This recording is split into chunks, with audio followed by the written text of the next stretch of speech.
Hello வணக்கம், welcome to திரை விமர்சனம்.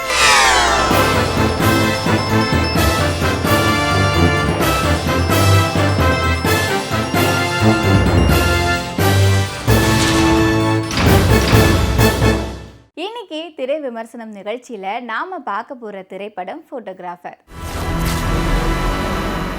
ஒரு அரிய வகையான மரத்தை போட்டோ எடுக்க நினைக்கும் ஒரு போட்டோகிராஃபரின் பயணம்தான் இந்த படம். ஏபிஎஸ் என்டர்டெயின்மெண்ட் சார்பா அப்துல் ஃபாசில் சையத் ப்ரொடியூஸ் பண்ணியிருக்கிற இந்த படத்தில் அஸ்ரப் அலி, ஜனனி கருணாகரன், தேவி மகேஷ், ஆடுகளம் நரேன், வேலா ராமமூர்த்தி, நிழல்கள் ரவி இவங்க எல்லாம் இந்த படத்தில் நடிச்சிருக்காங்க. ராஜ்குமார் சந்திரசேகரன் மியூசிக் பண்ணியிருக்கிற இந்த படத்துக்கு ரயீஸ் அகமது சினிமோட்டோகிராஃபி பண்ணியிருக்கிறாரு. வசனம் பிரேமன். இந்த படத்தை டைரக்ட் பண்ணியிருக்கிறாரு அஸ்ரப் அலி. ஆடுகளம் நரேன் ஒரு நிறுவனத்தை நடத்திட்டு வர இவருக்கு ஒரே மகன். அவர்தான் வீரா என்ற அஸ்ரப்.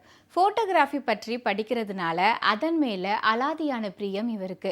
ஆடுகளம் நரேன் தனக்கு பின்னர் இந்த நிறுவனத்தை மகன் வீரா தான் எடுத்து நடத்த வேண்டும் அப்படின்னு நினைக்கிறாரு. ஆனால் அவரோ தனக்கு சில நாட்கள் அவகாசம் வேண்டும், ஃபோட்டோகிராஃபியில் ஏதாவது ஒன்று சாதிக்கணும், அப்படி சாதித்த பின்னர் அந்த நிறுவனத்தை ஏற்று நடத்துக்கிறேன் அப்படின்னு சொல்கிறாரு. ஆனால் ஆடுகளம் நரேனுக்கோ மகனை தன் நிறுவனத்தோட தலைமை பொறுப்பில் அமர்த்த வேண்டும்னு நினைக்கிறாரு. வீரா இவர் வித்தியாசமான புகைப்படம் எடுக்க வேண்டும் அப்படின்னு துடிச்சிட்டு இருக்காரு. எப்போதும் சுத்தமாக இருப்பவர். தான் எங்கு சென்றாலும் சானிடைசரை கையோடு எடுத்துட்டு போகக்கூடியவர். அந்த அளவுக்கு சுத்தமாக இருக்க வேண்டும் அப்படின்னு எண்ணுபவர். சின்ன வயசுலேயே தனது தாயை பிரியும் போது ஏற்பட்ட ஒரு கசப்பான சம்பவம் தான் இதுக்கு காரணம்.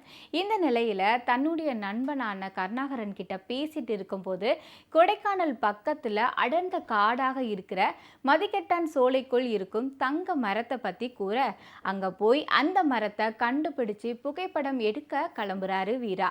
அந்த அடர்ந்த காட்டுக்குள்ள போனவங்க யாருமே உயிரோட வந்ததில்லை அப்படின்ற விஷயத்தையும் தெரிஞ்சுக்கிட்ட கபிலன் என்ற கருணாகரன் மற்றும் வீராவோட காதலியான தர்ஷினி என்ற ஜனனி சுவாமிநாதன் வீரா அந்த காட்டுக்குள் போவதை எவ்வளவோ சொல்லி தடுக்க முயல்றாங்க.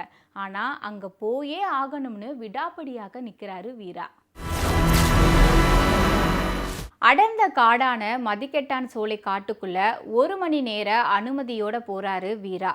வன காவலர்களையும் தாண்டி அந்த காட்டுக்குள்ள நுழையும் இவருக்கு வித்தியாசமான சத்தங்கள், பசி, மாய தோற்றங்கள், கஞ்ச கடத்தல் கும்பலின் அச்சுறுத்தல்கள், அமானுஷ்ய சூழல்கள் மற்றும் மறைந்த தாய் ஆதினி என்ற தேவி மகேஷ் நினைவுகளால் ஏற்படும் உளவியல் தாக்கங்கள். இந்த சூழல்ல 4 நாட்கள் தனியாக சிக்கிக்கிட்டு உயிர் பிழைக்க போராடுறாரு. வெளியே போகணும்னு நினச்சி போனால் தொடங்கின இடத்துக்கே வந்து நிற்கிறாரு. இதுக்கப்புறம் தான் தெரியுது இவருக்கு அடர்ந்த காட்டுக்குள்ளே வந்து வசமாக சிக்கிக்கிட்டோம்னு. அதுக்கப்புறம் அந்த காட்டுக்குள்ளே இருந்து அவர் உயிரோட வந்தாரா இல்லையா, தங்க மரத்தை புகைப்படம் எடுத்தாரா, அடர்ந்த அந்த காட்டுக்குள்ளே என்ன நடக்குது அப்படின்றது தான் இந்த படத்தோட மீதி கதை. ஆபத்தான பகுதி என்னும் பதாகையை மீறி மதிக்கெட்டான் சோலைக்குள் செல்லும் போட்டோகிராஃபர். அங்கு அவர் சந்திக்கும் திகில்கள், அங்கிருந்து தப்பிக்க அவர் சந்திக்கும் இன்னல்கள், இப்படி தன்னுடைய கதைக்கு திரைக்கதை அமைத்து படத்தை கொடுத்திருக்காரு இந்த படத்தோட இயக்குனர் கம் ஹீரோ அஸ்ரப் அலி. வீரா என்ற கேரக்டர்ல அஸ்ரப் அலி ஃபோட்டோகிராஃபராக காட்டிற்குள் சிக்கி தவிக்கும் ஆபத்தான சூழலை பதற்றமாக மாற்றி தன்னுடைய உணர்ச்சிகளை துல்லியமாக வெளிப்படுத்தியிருக்காரு அவரோட நடிப்பால். குறிப்பாக சொல்லணும்னா முன்பின் அறியாத இடத்துல சிக்கிக்கொள்ளும் பதற்றம், உயிர் பிழைக்க போராடும் பயம், இப்படி சில. தர்ஷினி என்ற கேரக்டரில் ஜனனி சுவாமிநாதன் குறைவான நேரமே வந்தாலும் நிறைவான நடிப்பை கொடுத்திருக்காங்க. செல்லமாக கடிந்து கண்டிப்பு காட்டும் அப்பாவாக ஆடுகளம் நரேன், நண்பராக கருணாகரன், இன்னொரு நண்பராக உரியடி சிவா, அம்மாவாக தேவி மகேஷ். படத்தில் நடிச்சிருக்க மற்ற ஆர்டிஸ்டான வேலா ராமமூர்த்தி மற்றும் பலரோட நடிப்பு பார்க்குறவங்களை நிற்க வைக்குது.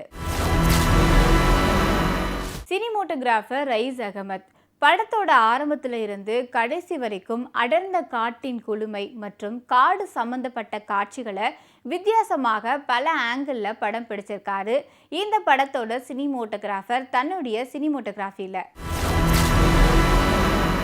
இசையமைப்பாளர் ராஜ்குமார் எந்தெந்த இடங்கள்ல என்ன மாதிரியான இசை தேவை அப்படின்றத உணர்ந்து இசையமைச்சிருக்காரு மற்றும் பிரேமனோட லிரிக்ஸ் இந்த படத்துக்கு சப்போர்ட்டாகவே இருக்கு. Editor R C. Pranav, art director Saravanan, stun director Dinesh Subbarayan, வசனம் பிரேமம் உட்பட தொழில்நுட்ப கலைஞர்களோட பணி படத்தின் நிறைவு. மீண்டும் அடுத்த வாரம் திரை விமர்சனம் நிகழ்ச்சியில் சந்திப்போம். அதுவரை நன்றி, வணக்கம்.